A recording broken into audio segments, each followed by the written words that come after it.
Muito bem, turma. Agora nós vamos à nossa aula de História e Geografia, ok? Hoje nós temos duas videoaulas, uma de língua portuguesa e outra nós temos História e Geografia, tá bom? Que é esta aqui agora. Se você já fez língua portuguesa, é no mesmo caderno, tá bom? Então, abra em História, nós vamos fazer as páginas 122, 123 e 124. Vamos continuar no assunto profissões. Passada, a Pro disse que todas as profissões, elas são importantes, mas algumas profissões são muito antigas, passaram por várias transformações e essas profissões, elas estão quase extintas, quer dizer, elas estão quase a ponto de não existir mais, ok? Então vamos conhecer essas profissões bem antigas, estão quase sendo extintas? Vamos lá. Profissão de sapateiro nem sempre foi exercida como é hoje. Aliás, em um passado muito distante, o homem, sentindo a necessidade de proteger os seus pés, fabricava os seus próprios calçados com pele de animais, couro ou com fibras de plantas. Com o passar do tempo, surgiu a profissão de sapateiro. Esses trabalhadores passaram a fabricar sapatos para ser usados em diferentes ocasiões. Por exemplo, para dias de verão, produziam-se sapatos mais abertos. Já em tempos de inverno, fabricavam-se sapatos mais macios para deixar os pés bem quentinhos. Senhor João Francisco, sapateiro das antigas, que aprendeu o ofício com seu pai, nos conta um pouco de como era essa época.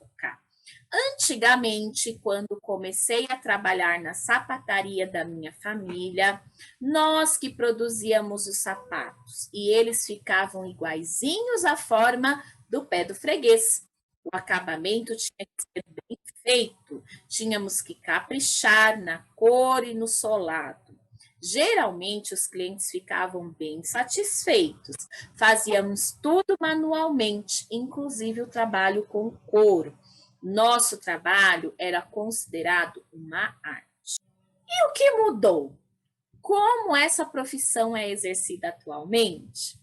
Atualmente, quem produz a maior parte dos sapatos que vestimos são as fábricas, máquinas muito complexas operadas por nossos sapateiros, fabricam centenas de sapatos por dia.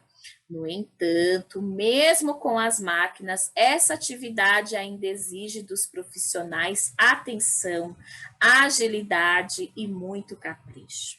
Além disso, ainda há sapateiros como o senhor João, que exercem o seu ofício em uma sapataria.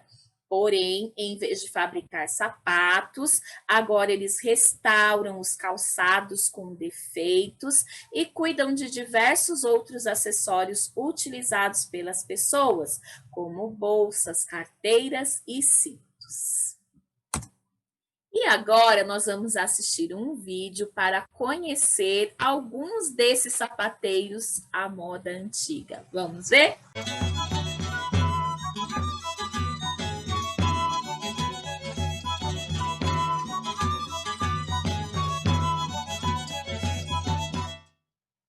Minha profissão está em extinção. Está acabando, porque a gente não pode mais ensinar uma menino. E ninguém quer ser sapateiro, que é uma profissão para ser como eu, demora anos para aprender. Nós vamos sobrevivendo de teimosos. Palavras de quem trabalha para manter viva uma tradição. Relatos que surpreenderam este cineasta. Fred e um grupo de colegas do curso de Gestão Cultural produziram o documentário para participar de um concurso. A curiosidade sobre como os sapateiros sobreviviam no mercado motivou a escolha do tema. Eu pensava assim, pô, cara, como é que esses caras sobrevivem? Porque, né, pelo menos eu não imaginava, quem vai mandar sapato para consertar? Mas tem muita gente que gosta do sapato, daquele sapato especial, então manda consertar. Então, eu tava com essa coisa, como eles sobrevivem. Eu fui lá e tem uma demanda ainda, tem uma necessidade de sapateiro, principalmente mulher, né, claro. E a ideia exatamente surgiu sobre isso. Wilton aprendeu o ofício com o pai quando ainda era criança. Hoje comanda esta sapataria que fica no centro de Belo Horizonte. Por aqui tudo é feito manualmente. São 7 funcionários, a maioria deles com muita experiência. O empresário explica que manter a equipe está cada vez mais difícil. Mão de obra está cada vez mais difícil, né? Tanto no setor de calçado como outros setores também. E a dificuldade é muito grande. Então a gente tem que preservar as pratas da casa, porque não está fácil, não. E a moçada de hoje não quer aprender mais, né? Esse tipo de profissão. E se faltam profissionais, serviço tem de sobra. Só aqui na sapataria do Wilton são cerca de 40 concertos todos os dias. O serviço não falta não, tem serviço todos os dias e o tempo todo. O pessoal traz serviço aqui o tempo todo, porque o serviço nosso aqui, eles falam que a qualidade é muito boa, o serviço fica bem feito, então está sempre tendo serviço pra gente. Da linha de produção saem 5 sapatos diariamente. E a demanda, segundo Wilton, não é pouca. Tanto que um modelo feito sob encomenda leva até 15 dias para ser entregue. O sapato sob medida, ele é interessante porque, às vezes, as formas das fábricas já são padronizadas, né? Então, às vezes, a pessoa tem um pé mais alto, largo, e aí daí ele precisa de comprar um sapato maior, né? Para estar de acordo com a altura, a largura do pé dele. E com isso, a gente já faz o sapato na medida certa, né? Então, ele não precisa ficar com aquele sapato grande, né? Parecendo que pegou um sapato emprestado, uma coisa assim. E outra, né? O conforto também. E além de escolher o couro que ele quer. Sapatos exclusivos feitos sob medida. Detalhes confeccionados com cuidado. O resultado não poderia ser diferente. Clientela fiel e que permite a profissionais como Wilton a seguir na profissão herdada do pai. Arte, suor e felicidade, cara. Todos têm muito orgulho da profissão.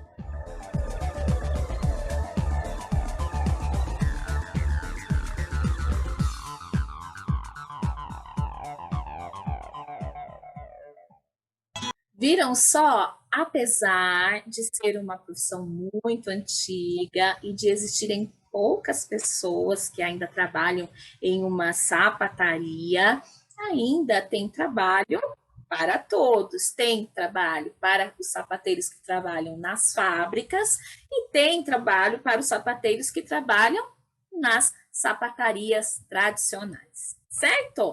E existe também uma outra profissão muito antiga, que é a profissão de telefonista. Alô? Telefonista? Era assim que começava uma ligação telefônica antes de existir o telefone celular. Antigamente, se você quisesse falar com alguém, não bastava pegar o telefone e ligar diretamente para uma pessoa. Era necessário pedir a ligação para uma profissional chamada telefonista. A telefonista era responsável por receber a ligação, buscar o número de telefone solicitado pelo cliente e depois completar a ligação entre os dois telefones. Outra função da telefonista era informar a hora certa.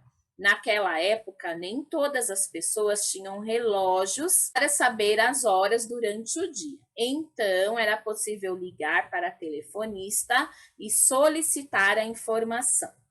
Com o passar do tempo, em virtude do avanço da tecnologia, essa profissão foi substituída pelos telefones fixos e pelos celulares. Hoje em dia, em vez de haver uma telefonista operando uma grande quantidade de fios para conectar os telefones, há engenheiros especializados em telecomunicações, desenvolvendo ferramentas para conectar pessoas no mundo inteiro. Esses profissionais são responsáveis por manter a comunicação de forma rápida entre as pessoas, independentemente do local onde elas estejam. Então, olha só que trabalhão que dava. Você tinha que ligar para a telefonista. Aí, olha só esse monte de fios aqui. O telefonista ligava para o número da pessoa que você queria falar, e aí ela conectava vocês dois através desse monte de fios aqui. Claro que hoje em dia é muito mais fácil, nós não precisamos mais de uma telefonista, não é verdade? Nós podemos ligar diretamente para a pessoa ou mandar mensagem para a pessoa que nós queremos nos comunicar. Quer ser um engenheiro de telecomunicações? Veja então o que esse engenheiro faz. Engenharia de telecomunicações. Do trabalho desse profissional depende toda a rede mundial de telefonia e transmissão de dados, como internet, redes de computadores, rádio e televisão. Ele atua em empresas, concessionárias de serviços de telecomunicações, de telefonia, de fibra óptica e de infraestrutura para sistemas de telecomunicações. Então, hoje em dia, os engenheiros de telecomunicações são muito importantes, porque todos nós nos comunicamos através da internet, das redes de computadores, não é verdade? Então, em história, nós ficaremos por aqui. Semana que vem nós vamos continuar com o assunto profissões, ok? Agora nós vamos fazer geografia. Então, no mesmo caderno, você vai abrir na página 154. Nós vamos fazer as páginas 154, 155, 156 e 157 de geografia. Então, vamos lá? Na semana passada, a Pro mostrou para vocês que as pessoas, elas vivem em locais que tenham recursos para sobrevivência. Então, onde as pessoas tenham maior facilidade de locomoção, onde tenha facilidades para moradia, para o trabalho, não é verdade? E em locais onde não tem muitos recursos, realmente são encontradas poucas pessoas vivendo naquele ambiente. Hoje nós vamos continuar com esse assunto na página 154.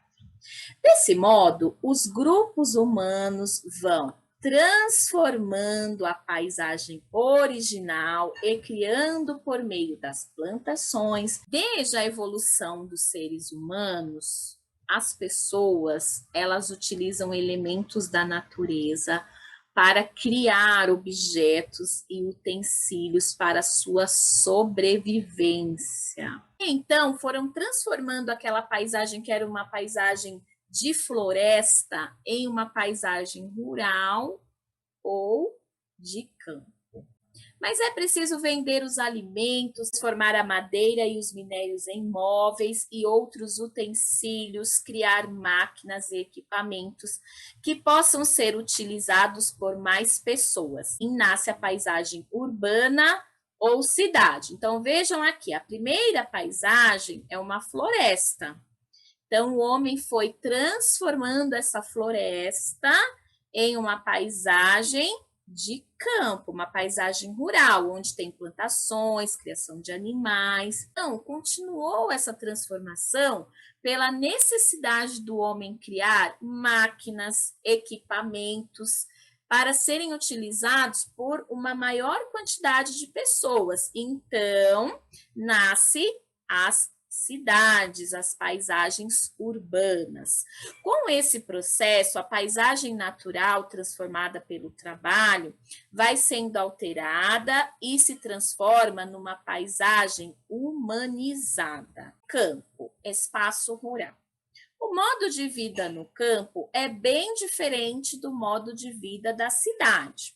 No campo, há uma estreita relação do homem com a natureza, já que ele depende do solo para suas principais atividades.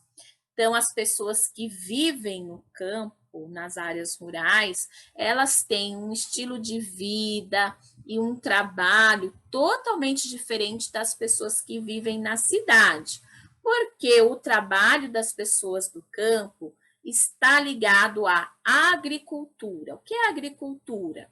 É o cultivo dos alimentos, como as frutas, os legumes e as hortaliças. E a pecuária, que é a criação de animais para o consumo de carne, leite e ovos. Então, as pessoas que vivem no espaço rural, elas trabalham plantando e colhendo esses produtos e vendendo. E também elas trabalham tirando o leite da vaca, por exemplo, criando galinhas e vendendo os ovos das galinhas. Então, é um tipo de trabalho, um tipo de vida totalmente diferente das pessoas que vivem na cidade, porque o trabalho delas é ao ar livre, mexendo na terra, cuidando dos animais. O solo deve ser fértil, isto é, precisa ser rico em nutrientes, água e oxigênio para que as plantas possam crescer e produzir bastante. Mas nem sempre as técnicas utilizadas para plantar conservam o solo fértil.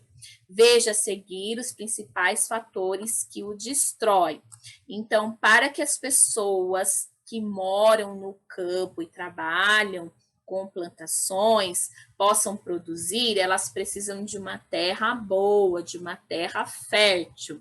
E para isso precisa de água e oxigênio para que as plantas possam crescer saudáveis, bonitas e produzir bastante. Mas alguns produtores, algumas pessoas que cultivam plantas e alimentos com a intenção de melhorar aquele solo, de tornar aquele solo melhor, elas acabam destruindo o solo. Então, vamos ver algumas atitudes que podem destruir o solo. O uso da queimada, por exemplo, utilizada para limpar o terreno, queima também a parte superficial do solo e os nutrientes orgânicos que ali estão presentes. Então, com a intenção de limpar o solo, muitas vezes acaba queimando os nutrientes necessários para que a planta possa crescer bem saudável. Os adubos são usados para que o solo se recupere. Alguns são orgânicos, então, restos de comida ou esterco, mas atualmente usam-se fertilizantes químicos com muitos produtos químicos que contaminam o solo e a produção de alimentos. Isso provoca perdas do solo e doenças que afetam as pessoas que consomem os alimentos. Então, muitas pessoas que cultivam alimentos usam fertilizantes químicos, que além de fazer mal para o solo, faz mal para nós. Nos alimentamos de produtos que tenham fertilizantes químicos, fertilizantes ideais, que não nos fazem mal e também não faz mal ao solo, são os orgânicos, ok? O uso da água é essencial para o cultivo de qualquer plantação. Para isso, o método mais utilizado é a irrigação, fornecimento de água ao solo por meio de canais ou canos espalhados pela plantação. Esses aqui, ó. Quando o sistema não é bem controlado, as águas carregam para o rio os nutrientes necessários ao solo, empobrecendo. Então, a irrigação é boa, importante, mas tem que ser feita com cuidado. Extrativismo, retirada de produtos da natureza, é outra atividade que também é feita no campo. Podemos retirar vegetais, madeira, frutas silvestres, plantas e flores exóticas, assim como animais através da caça e da pesca, além de minerais, ferro e petróleo. Observe nas imagens a seguir as alterações produzidas na natureza por essas atividades.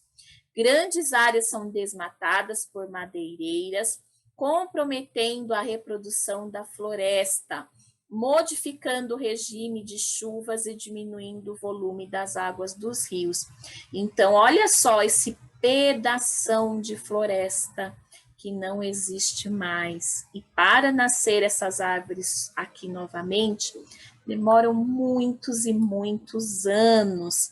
E essas árvores que estavam aqui também serviam de casa para muitos animais. Então, nós podemos e precisamos retirar os produtos da natureza, mas tem que ser feito com consciência.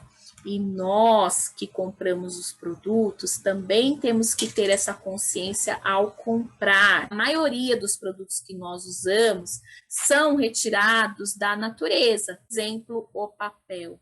Então, quando nós vamos consumir um produto, nós temos que consumir esse produto com consciência, não desperdiçar os produtos, para que assim não tenham que retirar mais elementos e cada vez mais elementos da natureza, certo? A pesca em larga escala vem produzindo a extinção de várias espécies e quebrando a cadeia alimentar em diversas áreas. Podemos pescar e precisamos nos alimentar. Só que essa pesca, ela tem que ser feita com consciência, porque tem os locais corretos, os meses corretos, onde pode pescar naquele determinado local, para não prejudicar a natureza. A atividade mineradora altera a vegetação, contaminando os rios ao redor. Então, é o que a Pro vem dizendo. Nós precisamos dos elementos da natureza, mas tanto quem retira esses elementos da natureza para fabricar os produtos precisam fazer isso com consciência, mas nós que compramos os produtos também precisamos ter consciência. Precisamos pensar se nós realmente precisamos daquele produto. Vamos pensar se precisamos de tantos produtos, se precisamos utilizar e descartar tantas coisas. Talvez reutilizar algumas coisas, reaproveitar algumas coisas é um bom caminho, é uma boa solução. Separar o lixo, reciclar. Nós temos que consumir com consciência. E algumas atitudes são importantes para diminuir o impacto ambiental através da retirada de elementos da natureza. Nós podemos reciclar, nós podemos reaproveitar os produtos. São pequenas atitudes, mas se todos nós tivermos pequenas atitudes, nós teremos grandes resultados. Certo, turma? E por hoje nós terminamos em geografia também. Na próxima aula nós continuaremos com esse tema. Se você ficou com alguma dúvida, aí estão os endereços dos meus e-mails. Um beijo enorme para vocês, fiquem com Deus e até amanhã.